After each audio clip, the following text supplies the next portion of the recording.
Hello, everybody. Professor Barth is here, history professor at Arizona State University.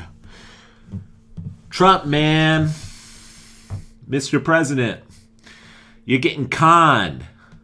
You're getting conned big time. Neoconned. And it sounds cheesy, perhaps, but that's what it is. That's what it is. I was going to make a video about this whole Syria mess earlier today, and I decided against it. Said, wait out, just see what's going on. And things keep escalating and escalating and escalating. And then I find out that the president is going to send missiles or something into Syria. And, this is a huge mistake. Huge, right?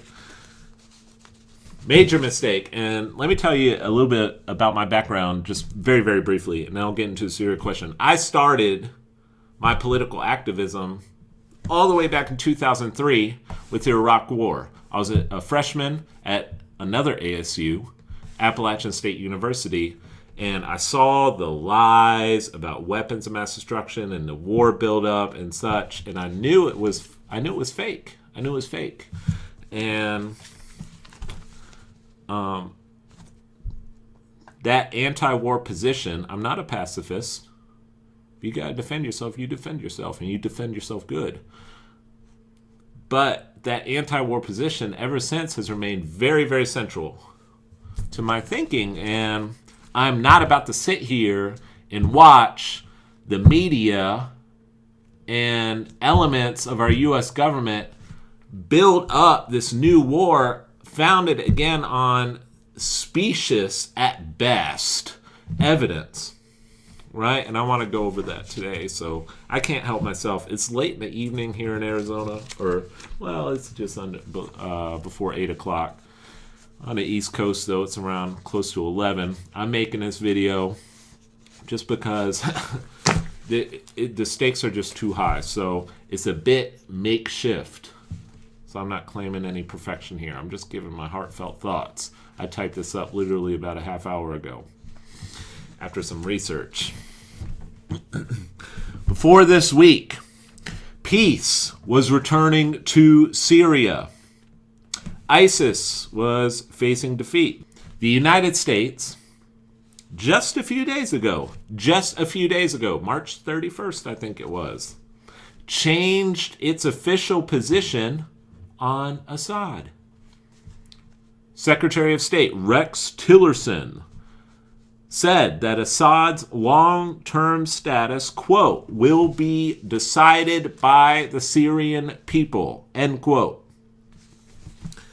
The U.S. ambassador to the UN, Nikki Haley, who's just causing major havoc right now, announced just a few days ago that the U.S. would no longer be focused on making Assad leave power.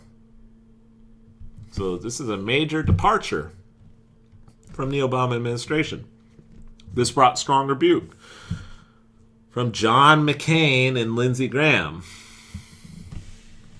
two senators, by the way, who have never found a country they would not like to bomb. Right? If it was up to McCain and Graham, the U.S. military would practically blow the entire planet up. Right?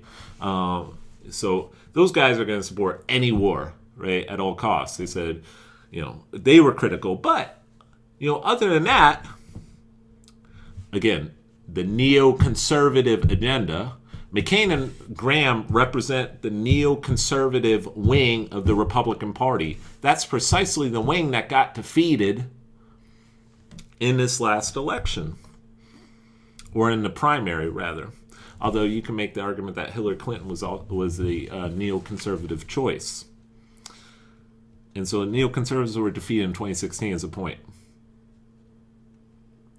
So things were going pretty smoothly up until this week.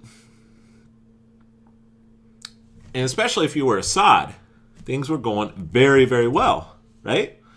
And then all of a sudden, this week, we're told by the corporate media, the same corporate-owned and controlled media that has lied to us over and over and over again, right, about atrocities in Iraq. And it wasn't just 2003. The most famous case, I'll briefly touch on this toward the end of the video, was in 1990 with the incubator story.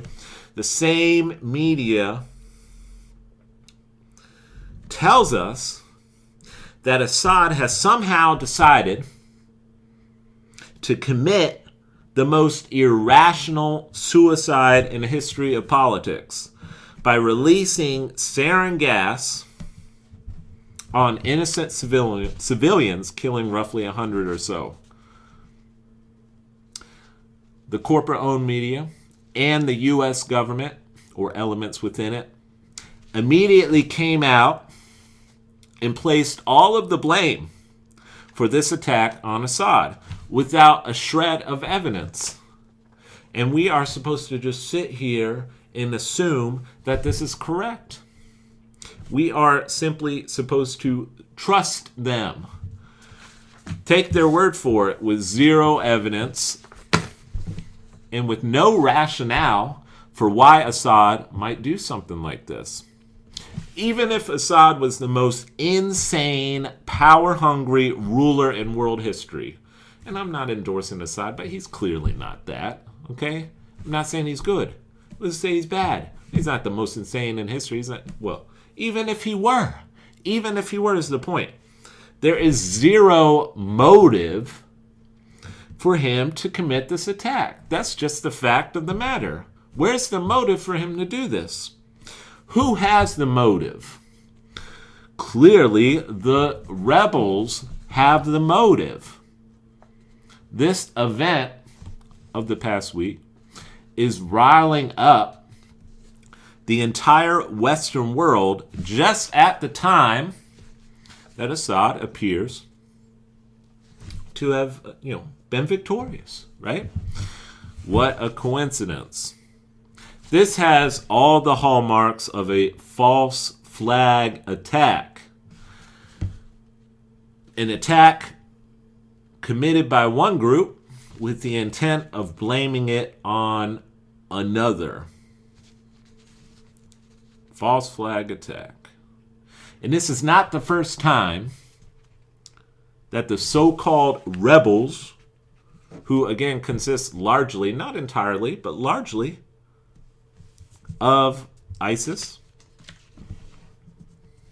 This is not the first time that the rebels have done this.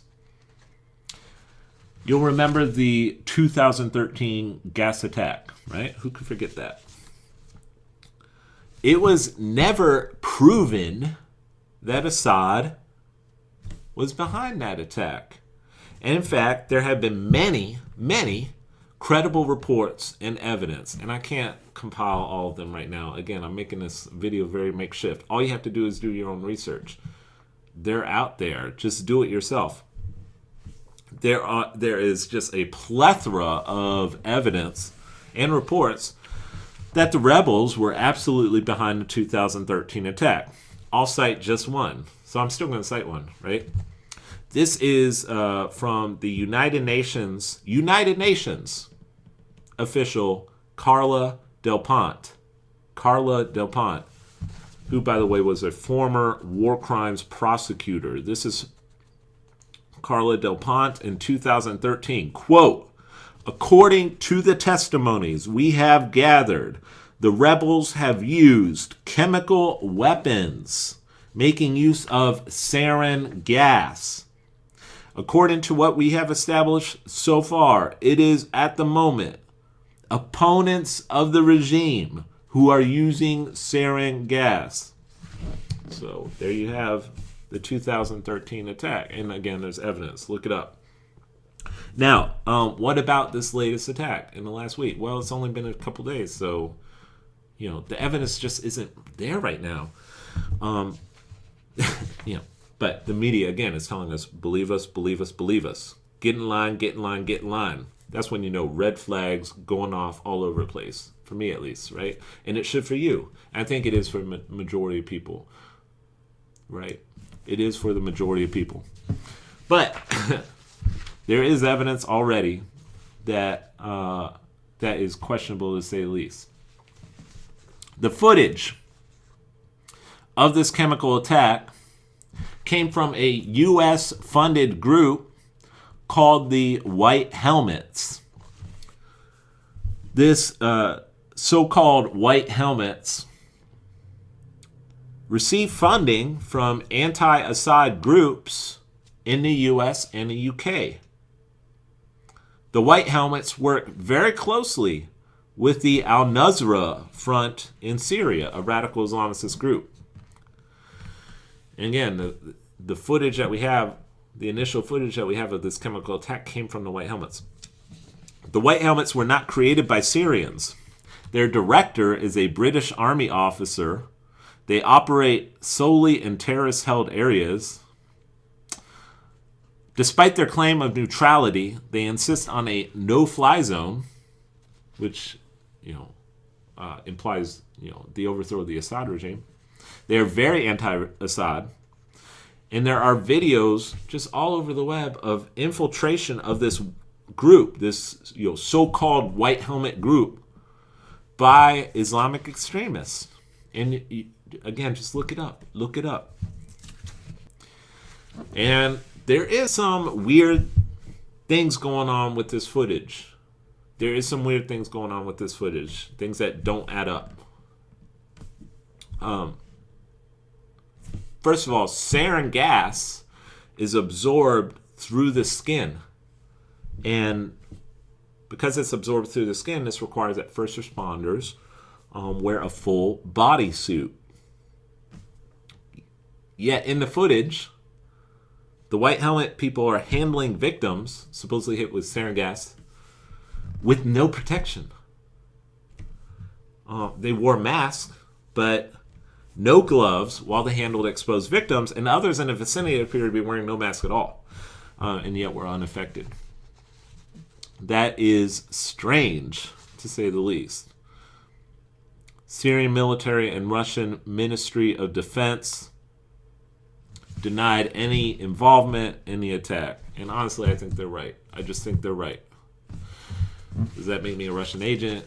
Some of the neo-McCarthy fanatics might say so, but I think a rational person would look at this and say, at least we need to investigate a little further.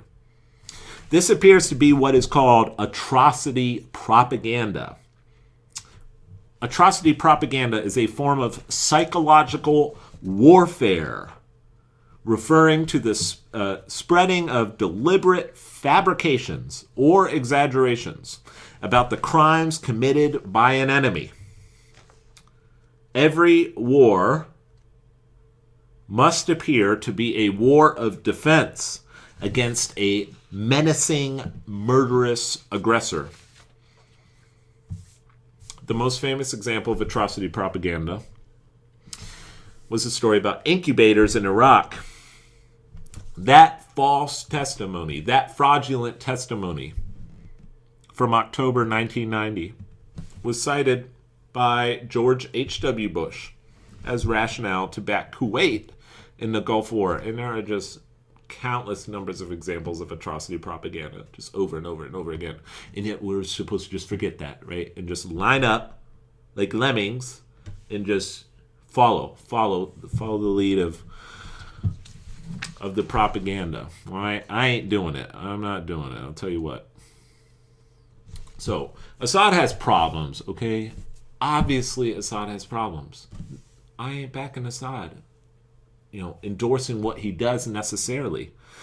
But there's a lot more to this story than what the corporate media outlets are telling you. There is a religious element to all of this. Assad is an Alawite Muslim. The Alawites are a branch of Islam who follow the Shia school. That's why Iran backs Assad. The Persians are Shiite. ISIS is Sunni. There are obviously Sunni who are not ISIS. In fact, there are many Sunni Muslims who are liberal. but ISIS is Sunni, right? Not all Sunni is ISIS, but ISIS is Sunni. Okay, so Sunni Muslims. By the way, Americans just think Islam is just all one, group. It's not. There's different. It's like Catholics and Protestants, right? You just have different factions, different groups. So Assad belongs to a different faction of Islam. Sunni Muslims make up 74% of Syria's population. Alawites make up a much smaller percentage. But there's a third group, the Christians. Roughly 10% of Syria's population is Christian. The estimates vary, 1 to 2 million or so. And these Christians enjoy religious freedom in Syria under Assad's government. Many Christians in Syria enjoy high socioeconomic status, and some Christians even work for the government in Syria. As a matter of fact, Christians in Syria participate in political and administrative affairs at a greater proportion than Muslims. Needless to say, ISIS does not like that. They would rather execute these men and women, these Syrian Christians, and they would, not just the Christians, but the Alawite Muslims. Okay, oftentimes, actually, most of the people that ISIS, there is a genocide going on right now against Christians in the Middle East, and the media isn't telling you about that. They'll tell you about other things just all day, but they won't tell you about the murder of Christians going on all around the world. Christians, in fact, the United Nations has a report that came out recently. I think it may have been last year or the year before. Christians are the most persecuted religion in the world right now, but you don't hear that. All right, but ISIS does not just target Christians. ISIS will target other Muslims who they don't like, and Assad and the Alawites fall into that category. So you just have all sorts of things going on.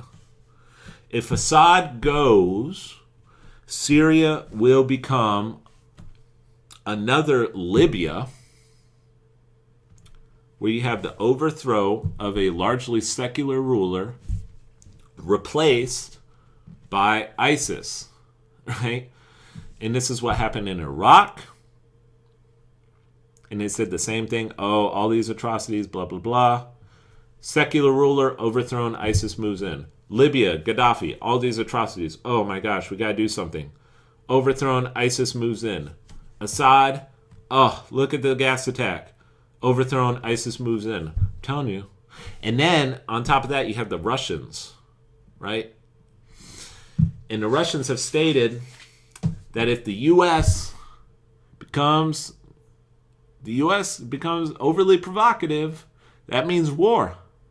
So you really want to risk World War III over this? Like, people have to ask themselves.